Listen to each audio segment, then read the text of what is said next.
The Warehouse was a pre-recorded retail music chain that opened in 1970 and closed in 2003.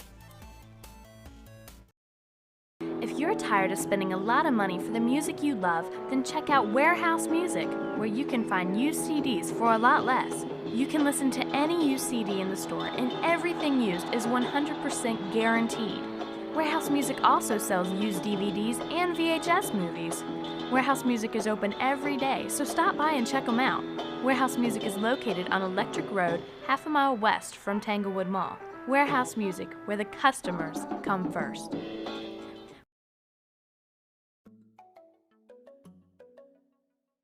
The Warehouse was founded in 1970 in Gardena, California by Hartstone. Hartstone named the parent company of his fledgling chain called Integrity Entertainment Corporation, while the stores themselves were called The Warehouse. The Warehouse chain grew quickly, and at the end of its first decade in business, over 100 stores were in operation across most of its current geographical territory. At the same time, however, Integrity Entertainment was also losing money. Thus, in 1979, Hartstone turned to Louis Quicker, a one-time lawyer and investment banker who was then running a music industry consulting firm in Chicago. Hartstone initially hired Quicker as a marketing and management consultant. Quicker sold his firm, came to Los Angeles, and within a year had made such an impression on Hartstone that the company's founder appointed him president in 1980.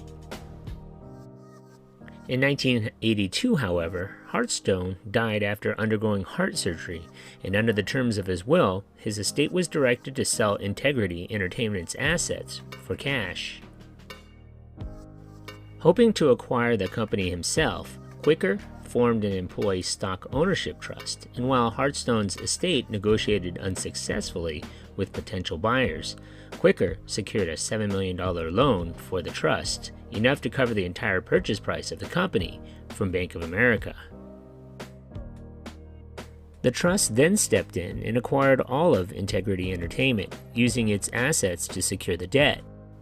Quicker retained a 37% interest for himself, enough to maintain control of the company, and he immediately became CEO. Under Quicker, the company's name was changed to Wherehouse Entertainment Corporation, and the headquarters was then moved to a nearby suburb of Torrance. The company also embarked on a program of expansion. At the time of Hartstone's death, the Warehouse had 130 stores, and by the end of fiscal 1985, that number had grown modestly to 142. That year, Businessweek named Wherehouse Entertainment one of the 100 best companies in the United States, with annual sales of less than $150 million. 2 years later, however, the Warehouse had more than doubled in size to 295 stores, and sales reached $225 million. At the same time, the chain proved quick to adapt to its radical shifts in recording technology, phasing out long-playing records as compact discs became the wave of the future. Although not as steeply as we saw the drop from For me, I remember the Warehouse being one of the first places where you could actually buy used CDs. I remember them selling them as low as $1.99 each. They also sold used LP cassettes as well. And speaking of cassettes, do you remember the cassette singles? They used to sell them for $3 for $9.99. I remember getting these 3 cassette singles for my 8th grade graduation. The company also moved into sales and rental of videotaped movies, and by 1987, it had become one of the 2 largest video retailers in the nation, vying with the East Coast-based Errol's Video Club chain. In order to keep up with the shifts in entertainment software media, the company insisted on maintaining relatively large facilities, Therefore, unlike most chain retailers, the Warehouse shied away from locations in regional malls, preferring sites that were either freestanding or in strip malls. The overhead costs associated with rapid growth and higher effective tax rates began to depress company profits in 1986, and depressed profits left the company vulnerable to attempts at leveraged buyouts and hostile takeovers. With that being said, Warehouse became the target of a hostile takeover bid by Shamrock Holdings, a Burbank investment company owned by Roy Disney and his family. Acting as a so-called white knight, Adler and Shaken paid $118 million for the Warehouse. At the time of the acquisition, Warehouse was a chain of more than 200 stores, mostly in California. However, the white knight that Quaker had courted soon proved his undoing. In March of 1988, Quaker was forced to leave the company by Adler and Shaken. Soon after taking over the company, the new president drastically changed the Warehouse's merchandising mix, increasing the number of video cassettes of popular movies fourfold. The move paid off. More customers came to the Warehouse once they realized that the chain was certain to have copies of the movie they most wanted to rent. The benefits of privatization did not entirely outweigh the burden of the leveraged buyout. In the early 1990s, fiscal problems created by stiff competition from Blockbuster Video and recession in the California economy were only made worse by the high interest payments that Wherehouse Entertainment had incurred through the Adler and Shaken buyout. Not surprisingly, Adler and Shaken were forced to sell Wherehouse Entertainment in 1992. The buyer, a group of senior management backed by Merrill Lynch Capital Partners, paid $250 million for Warehouse. Warehouse Entertainment continued to lose money throughout the following year due to continuing recession in California, competition from Blockbuster Empire, and interest payments on its long-term debt. Looking for a way to increase sales and customer traffic, and unable to overtake Blockbuster in video rentals, the company shifted emphasis in 1993.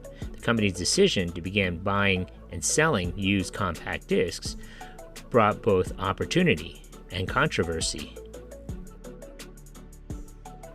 The market for secondhand music recordings had a long history, and the small stores that had always traded used records and cassettes had already started retailing used CDs. However, the Warehouse was the largest chain to enter the business. Warehouse had first experimented with selling used CDs in 1999 when, concerned by customers' discontent over high CD prices, it began allowing customers to return CDs for a full refund for any reason. Alarmed by the Warehouse's new policy and similar moves by other retailers, Sony Music Distribution's arm stopped allowing retailers to return CDs for which the packaging had been opened. Unable to return Sony CDs, the Warehouse instead sold them at reduced prices, much to the delight of the customer.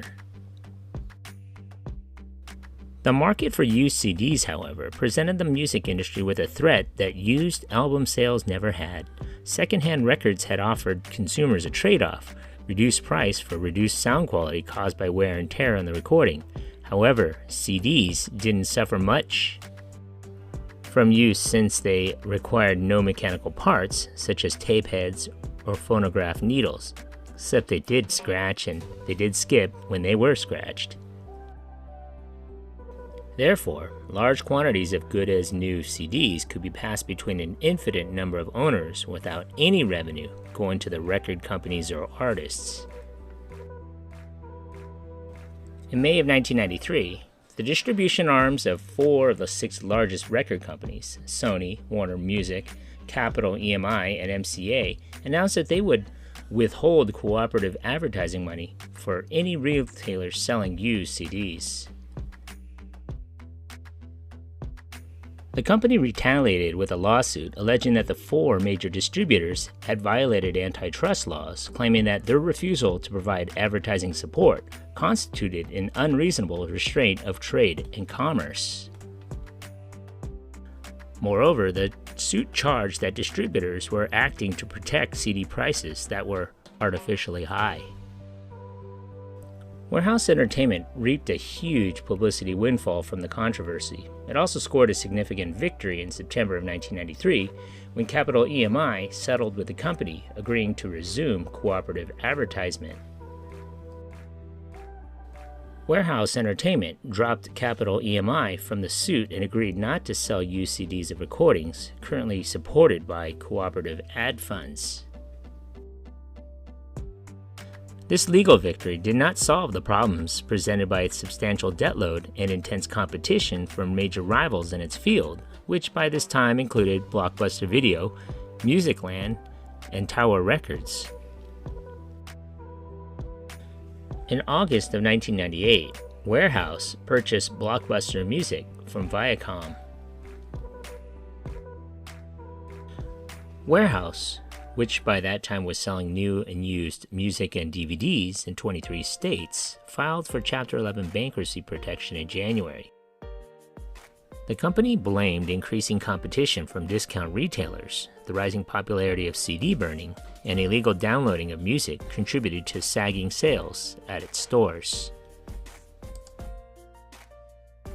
In 2003, Trans World Entertainment purchased the remaining 148 Wherehouse stores for $41 million in cash and assumed liabilities, while closing 35 underperforming stores.